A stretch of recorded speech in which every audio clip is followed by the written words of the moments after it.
No niin, oikein hyvää päivää teille kaikille ihanille, mitä nyt oottekaan.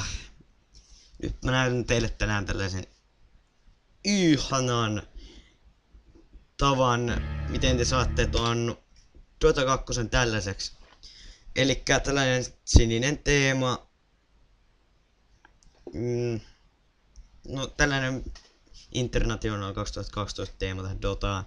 Näet, tästä tulee tällainen punainen ja muutenkin tällainen. Ja on mennä ihan saatana kovalla nämä äänet. Noniin. Elikkä niin kuin näette varmasti niin erilainen tämä tausta ja se loading screenikin muuttuu erilaiseksi. Ja miten te saatte tällaisen, niin näkyypi tästä.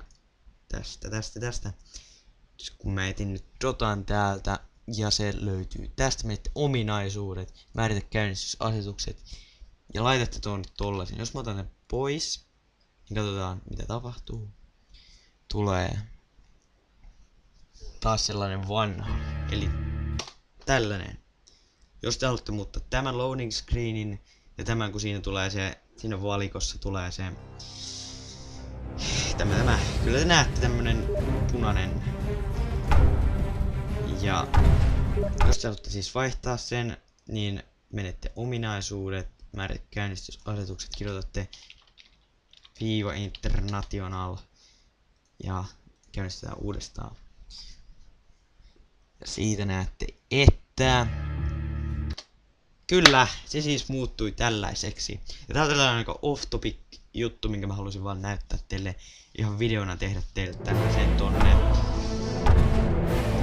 tonne Fakein Plus-kanavalle.